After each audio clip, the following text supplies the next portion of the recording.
एक most common myth है या हकीकत है, फैक्ट है, मैं आपसे इस पर जरूर जानना चाहूंगी। अक्सर हमने सुना है कि वो खवातीन या मर्द जो कि बहुत ज्यादा एक्सप्रेशन देते हैं, फॉर एग्जाम्पल अपने फोरहेड पे लाइंस बन जाती हैं आंखों के गिर्द, तो इतना ज्यादा माथे पर लाइंस या एक्सप्रेशन आईब्रोज को इतना करेक्ट नहीं होता, रिंकल्स पड़ते हैं, लाइंस टाइम से पहले आ जाती हैं। तो क्या ये सिर्फ मिथ है या इसमें कोई हकीकत भी है?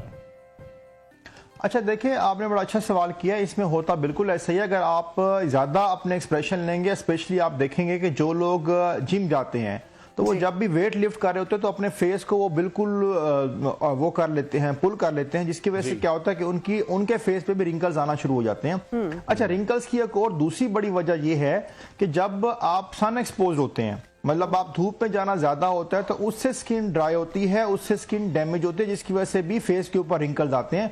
और रिंकल्स का सबसे बड़ा नुकसान ये होता है कि अर्ली एजिंग आना शुरू हो जाती है फेस के ऊपर। मतलब ये कि अगर आपकी एज ज्यादा नहीं है, इवन देन आपके फेस का एक्सप्रेशन या फेस की लुक ऐसी हो जाती है कि आप ज्यादा बड़े लगना शुरू हो जाते हैं। तो इसलिए इन 2-3 चीजों से अवॉइड करना भी बहुत जरूरी है कि आप एक्सप्रेशन या आप स्माइल करते हैं तो ज्यादा जोर लगा के मसल्स को आप कॉन्ट्रैक्ट ना करें, जिसकी वजह से रिंकल्स प्रोड्यूस हो। दूसरा यह कि सन एक्सपोजर से भी अवॉइड करें। सन एक्सपोजर के और भी डिफरेंट डैमेजेस हैं, बट अभी चूंकि आपने सवाल ही सिर्फ रिंकल्स के हवाले से किया, तो बिल्कुल रिंकल्स भी प्रोड्यूस होते हैं ज्यादा सन एक्सपोजर की वजह से। ठीक है डॉक्टर साहब, ये तो हमने बात कर ली कि रिंकल्स जो हैं किन रीजंस की वजह से हो रहे हैं, लेकिन सेफ्टी प्रिकॉशंस भी आप बता रहे हैं। कुछ क्रीम्स अगर आप गाइड करना चाहें या कोई देसी टोटके आप बताना चाहें, किस तरह से जिन लोगों के ऑलरेडी अब रिंकल्स हैं वो क्या करें?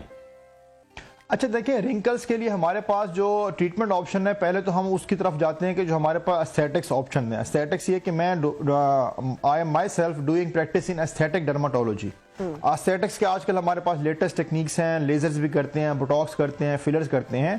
तो पहली बात तो ये कि जो आपने खुद कहा अनवार साहब की, जी कोशिश करें कि रिंकल्स प्रोड्यूस ही ना हो, और अगर प्रोड्यूस हो भी जाएं तो हमारे पास भी डिफरेंट ट्रीटमेंट ऑप्शन है कि हम लेजर भी कर सकते हैं, उसके लिए बोटॉक्स भी कर सकते हैं, फिलर भी कर सकते हैं, उसके लिए हम लोग कुछ सीरम्स भी एडवाइस कर सकते हैं। वो फिर कंडीशन देख के डिपेंड करता है कि जी कितने सीवियर रिंकल्स हैं, और उसकी फिर हमने रीजन भी देखनी है, पॉजिटिव फैक्टर क्या है। अगर सन एक्सपोजर है तो फिर हम उसमें सन ब्लॉक देंगे और हम उनको रिकमेंड करेंगे कि आप सन एक्सपोजर से अवॉइड करें और डायरेक्ट फेस के ऊपर सन ना पड़े या सूरज की किरणें ना पड़े। तो इसलिए फिर according to the situation and according to the positive factor हम फिर रिकमेंड करेंगे। डॉक्टर ये भी आज अगर आप ये क्लियर कर दें, क्योंकि जो जितने भी ये ट्रीटमेंट्स हैं एस्थेटिक के, बहुत लोग कंफ्यूज होते हैं लेजर ट्रीटमेंट को लेकर, बोटॉक्स को लेकर, फिलर्स को लेकर, कि इनके बाद में साइड इफेक्ट्स क्या हैं, और फिर स्किन लूज कर जाती है, फिर इसको मेंटेन करने के लिए दोबारा से वो प्रोसीजर एक्सटेंड करने पड़ते हैं, जो आपका एक नेचुरल चेहरा होता है वो बिगड़ जाता है।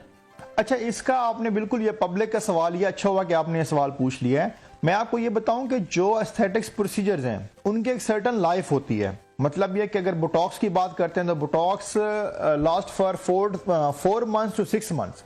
तो हम पहले ही अपने क्लाइंट्स को, अपने कस्टमर जो हमारे पास पेशेंट्स आ रहे होते हैं, उनको हम क्लियर कर देते हैं कि बोटॉक्स जो आप करवा रहे हैं इसका रिजल्ट और इसका इफेक्ट रहेगा आपके फेस के ऊपर 4 to 6 मंथ्स के लिए। तो 4 to 6 मंथ्स के बाद उसका इस तरह का ड्रॉबैक नहीं होता कि आपने बोटॉक्स करवा लिया तो उसके बाद स्किन ढलकना शुरू हो गया, ज्यादा रिंकल्स पैदा हो गए, कुछ ऐसा हो गया, ऐसा कुछ भी नहीं होता।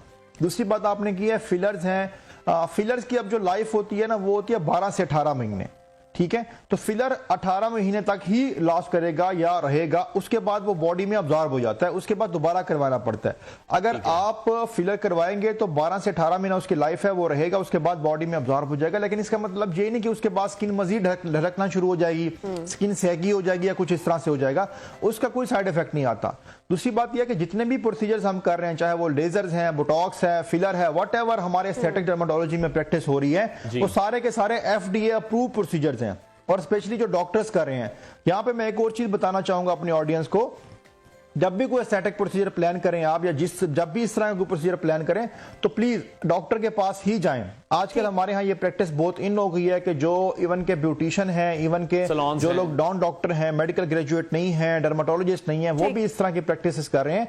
तो उससे काइंडली अवॉइड करें, ताकि आपके फेस के ऊपर कोई ऐसा एक्सपेरिमेंट ना हो जाए, ऐसा उसका साइड इफेक्ट ना आ जाए कि बाद में उसकी करेक्शन या उसको ठीक करना ही मसला बन जाए।